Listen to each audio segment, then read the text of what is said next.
Okay, I think we're good. Okay, so I'm gonna try this again. So from the beginning, I chose the socialization into gender topic in the textbook because I found that extremely interesting.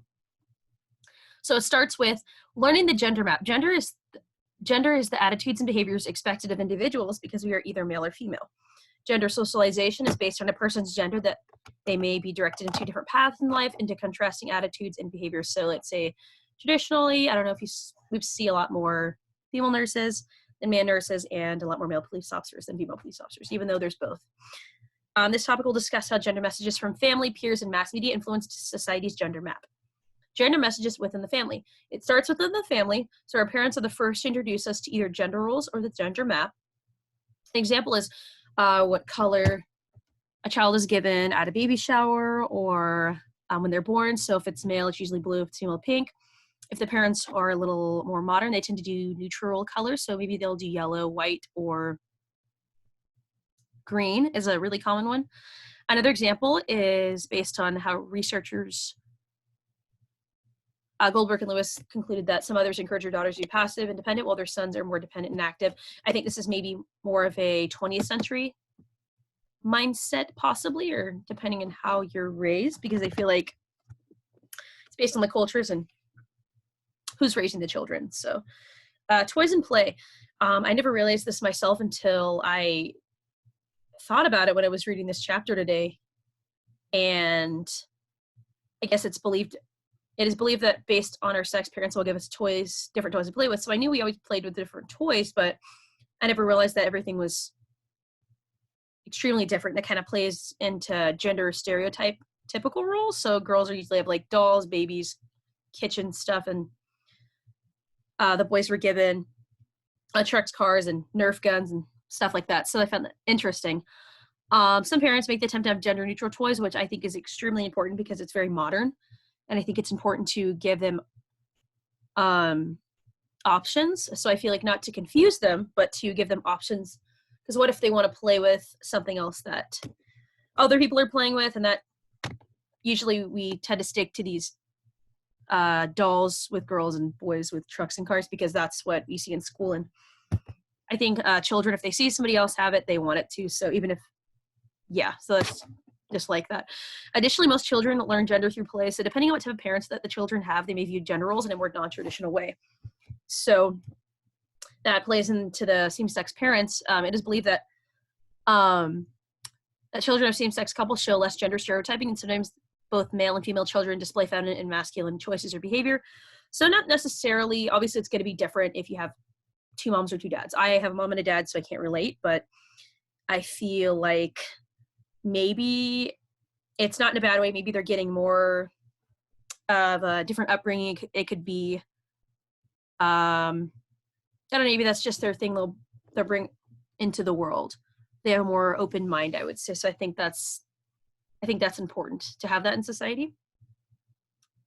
So our peer groups, gender messages from peers. Peer groups are defined as individuals of similar age group who are linked by common interests. Now, I know I hang out with my best friend because not just because we're not from the same country, because she's from India, but because we are both focused academically. We both like the same things. And I feel like that's probably why people attract to each other to begin with. It is said that both male and females influence looks and the type of behavior that is expected of them. So for example, females, I mean, I'm sure males do this too, but I hear a lot of, especially at my job, I hear a lot of females criticizing each other's appearance. And I feel like if they don't meet the normal standard of beauty, and I think the real reason behind it could be various reasons. It could be somebody doesn't like somebody. I don't know. There's all kinds of reasons. Another example is, according to studies, males tend to focus on the topics of sex and violence that have sprung from various media types. I don't think this applies to every male out there. I think this is a giant stereotype. But I do feel like they could be made fun of in school if they aren't interested in things that other guys are interested in. But again, everybody comes from different backgrounds. So, I mean, not everybody likes the same things. So I believe that gender messages from peers are another way that we indirectly peer pressure each other, because just because somebody else is doing it doesn't mean we have to be doing it too. As we mature and grow, we tend to realize that it does not matter what other people are doing or how they are acting, because they were raised differently. than you were. It matters how we as adults present ourselves, and that will determine how others will perceive us. So just because another person is perceived this way, why would you want to be perceived that way when it may not be the best thing to be perceived as? Mass gender messages and the mass media. Mass media are forms of communication that are directed to large audiences. Large audiences are basically the entire planet and whoever's seeing it. So television, movies and cartoons, and various cartoons and other media, females are traditionally shown as the less brave and more dependent. I believe this is a result of having more man filmmakers and screenwriters in the past.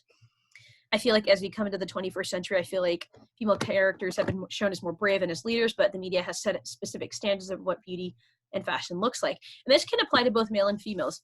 The mass media can definitely affect the way individuals should look like or what they need to look like. For example, if they want to look like, I don't know, somebody in a magazine. I was a photo major previously, and that's actually my minor. Those things are photoshopped. There's not one person on this planet that does not have something that's some type of flaw, and it shouldn't even be a flaw, but everybody's different. So it doesn't really, everybody's fit in their own way. So I think that's important to remember. So it can really affect the mindset of some young people, especially if they're impressionable, which is not good. Also, video games. Parents all over the country tend to be concerned with the message that video games portray or how they influence young people. Some sociologists have found that video games could reflect the message of male dominance and can sexualize women. Over the years, some of the video games are changing how both genders are displayed. I feel like new games that are coming out are different, and I think that's good. I'm not a big gamer, so I don't know a lot about the topic, but I do hear about it at school and work and stuff like that. So advertising is actually very interesting, specifically for this topic, because that's my major. I'm a public relations major, but advertising has created a stereotypical image of gender and how that can influence the way both genders are seen. So that's really true. As adults, we continue to receive both gender lessons and bias from various commercials and advertisements seen on billboards even. The difference is that now as adults, we can choose how we perceive the media and decide to accept it or not. So I feel like we have a more understanding the older we get, that just because you see something doesn't mean it's true, doesn't mean you have to believe it. Others may, but it doesn't mean it's right or wrong. But we can choose how we feel with a more mature mindset versus somebody starting high school or somebody in elementary. They're going to see that and they're going to think something completely different than you were and they're going to understand it less. So in sum, social inequality, which is defined as giving privileges and obligations to one group of people while denying them to another. For example, unequal pay between the two genders and the expectation to act a certain way based on what gender you are. I personally do not have the stereotypical female personality, and I'm okay with that. I think it comes from being raised by strong women. I do believe, though, as time passes, there has been more done to equalize things, such as pay gap between the genders. One thing that can be done to avoid this in society is to educate yourself as a woman to the highest degree, meaning if you need to get your master's after your bachelor's or your doctorate or so on, or your Juris Doctor if you want to be a lawyer. I think that's extremely important because the more educated you are as a woman, the more you're going to get paid and the more knowledgeable you are, because knowledge is power. And who doesn't want to know as much as they possibly can, because learning should be, even if it's not always fun, it should be, we never stop learning and we should never stop learning. So I think that's really important. So my link for that's it. That's all I have for this presentation, but my link for the YouTube presentation video will be right here, and then I'll also submit it on Blackboard. So I think that is it. That's it.